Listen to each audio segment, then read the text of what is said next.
आज मैं आपको यूपी के 5 माफियाओं के किस्से बताने जा रहा हूं। अतीक अहमद से कर लेता हूं शुरुआत। वो अतीक अहमद जो सुर्खियों में है। नमस्ते, मैं राशिद। अतीक अहमद उस जमाने का इलाहाबाद, 70 के दशक का, और आज का प्रयागराज। एक ऐसा लड़का जो हाई स्कूल में बहुत अच्छे नंबर नहीं ला सका, लेकिन उसके बाद फिर माफिया बना, माफिया से फिर डॉन बना, और डॉन बनने के बाद आज गुजरात की साबरमती जेल में कैद है। यूपी में योगी आदित्यनाथ सरकार ने सख्त एक्शन लिया है। साल 1979 की बात है। इलाहाबाद जो प्रयागराज है, इसका चकिया का रहने वाला लड़का 10वीं क्लास में फेल हो गया, लेकिन उसके बाद उसने खुद के लिए जो राह चुनी वो राह थी समाज में डर पैदा करके, गन कल्चर स्थापित करके वर्चस्व बनाना और अपने प्रतिद्वंदियों को निपटाना। पिता फिरोज अहमद तांगा चलाकर परिवार चलाते थे, लेकिन माँ बाप को नहीं पता था कि अतीक अहमद माफिया बनेगा। 17 साल का अतीक अहमद हुआ, बदमाशों की संगत में पड़ा, वहां से कभी पीछे मुड़ करके नहीं देखा। कभी चांद बाबा के साथ में दुश्मनी हुई तो चांद बाबा को निपटवा दिया। राजूपाल के साथ में राजनीतिक अदावत हुई तो राजूपाल को नहीं बख्शा। राजूपाल केस में मुख्य गवाह उमेश पाल की हत्याकांड का भी दोषी आरोपी अतीक अहमद को बताया जा रहा है। 1986 में ही पुलिस गिरफ्तार कर लेती है, लेकिन अपने रसूख का इस्तेमाल करता है अतीक अहमद। और अतीक अहमद के बारे में कहा जाता है कि सन 86 में केंद्र से किसी बड़े आदमी का फोन आया और पुलिस ने उसे छोड़ दिया। निर्दलीय पहले चुनाव लड़ा, बहुजन समाज पार्टी के टिकट पर भी मैदान में आया। यह है अतीक अहमद। दूसरा mafia don Mukhtar Ansari.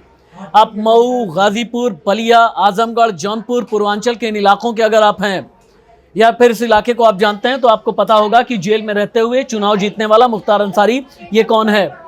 UP में अपराध की दुनिया में मुख्तार अंसारी एक बड़ा नाम। बाहुबली, 5 बार से विधायक, पिछले 18 साल से जेल में कैद है, लेकिन मर्डर, किडनैपिंग, एक्सटॉर्शन जैसे मामलों में 40 से ज़्यादा केसेस दर्ज हैं। गाजीपुर में पैदा हुआ मुख्तार, गाजीपुर में पला बढ़ा। दादा नेशनल कांग्रेस के अध्यक्ष रहे तो पिता कम्युनिस्ट नेता थे। मुख्तार को छात्र जीवन से दबंगई पसंद थी।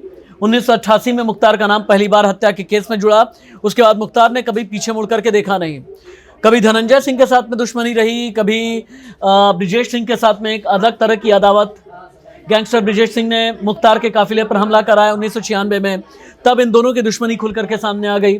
2005 में बीजेपी के विधायक कृष्णानंद राय की हत्या में मुख्तार अंसारी का नाम आया। अक्टूबर 2005 में मऊ में हिंसा भड़की, इसके पीछे भी मुख्तार अंसारी का नाम। मुख्तार का गुर्गा झुन्ना पंडित जेल में है। बीते 5 साल में मुख्तार की लगभग 400 करोड़ से ज्यादा की संपत्ति कुर्क हो चुकी है। ये है मुख्तार। अब अगला नाम आ जाता है बदन सिंह बद्दो का।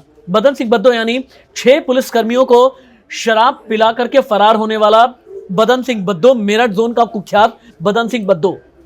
2.5 लाख का इनाम घोषित है। 15 महीने से पुलिस को कोई सुराग नहीं। 28 मार्च 2019 को पूर्वांचल की जेल से उसे गाजियाबाद कोर्ट में पेशी के लिए लाया जा रहा था। भागने के लिए प्लान बनाया और तथाकथित तरीके से पुलिसकर्मियों के साथ में साठगांठ की। जब पुलिस रास्ते में मुकुट महल होटल में खाना खाने के लिए रुकी तो बद्दो ने 6 पुलिसकर्मियों को शराब पिलाई, नशे में धुत करके फरार हो गया। लग्जरी कार में भागा। गैंग ने पहले से इंतजाम किया हुआ था। हालांकि बदन सिंह बद्दो को लेकर के पुलिस ने लुकआउट नोटिस जारी किया, लेकिन अभी भी बदन सिंह बद्दो फरार है। 80 के दशक में मेरठ के मामूली बदमाशों के साथ मिल करके शराब की तस्करी की, लेकिन उसके बाद 1980 से लेकर के 2019 तक कुख्यात गैंगस्टर रविंद्र भूरा के गैंग में शामिल रहा। 1988 में हत्या का पहला मामला दर्ज हुआ और 31 अक्टूबर 2017 को आजीवन कारावास की सजा सुनाई गई बदन सिंह बद्दो को। फिर नाम आ जाता है ब्रिजेश सिंह का। पिता की हत्या का बदला लेने के लिए 6 लोगों को मौत के घाट उतारने वाला ब्रिजेश सिंह। बनारस यानी वाराणसी के दोहरावा गांव का मूल निवासी बाहुबली ब्रिजेश सिंह 1985 में पहली बार सुर्खियों में आया जब पहला मुकदमा दर्ज किया। आज की तारीख में 30 से ज्यादा संगीन मुकदमे दर्ज हैं। साल 2000 में कई सालों तक फरार रहा। यूपी पुलिस ने 5 लाख का इनाम रखा। 1984 में पहली बार हत्या से जुड़ा ब्रिजेश। 2003 में कोयला माफिया सूर्यदेव सिंह के बेटे रंजन सिंह की किडनैपिंग की हत्या में मास्टरमाइंड रहा। ब्रिजेश का नाम आया और 2016 में ब्रिजेश एमएलसी चुना गया। ब्रिजेश जमानत पर जेल से बाहर है। पत्नी अन्नपूर्णा सिंह वाराणसी सीट से दूसरी बार एमएलसी हैं। फिर नाम आ जाता है धनंजय सिंह का। धनंजय सिंह यानी उत्तर प्रदेश के जौनपुर शहर में एक जगह पड़ती है रारी। रारी में भी एक बनसफा गांव है जहां का रहने वाला धनंजय सिंह। 2 बार विधायक, 1 बार सांसद, 40 से ज्यादा मामले दर्ज। ये हैं वो 5 नाम उत्तर प्रदेश में जो राजनीति में भी रहे, जो बाहुबल में भी रहे, लेकिन आज की तारीख में नेपथ्य में है और आज की तारीख में इनका सियासी सूरज भी लगभग अस्त हो गया है। नमस्ते।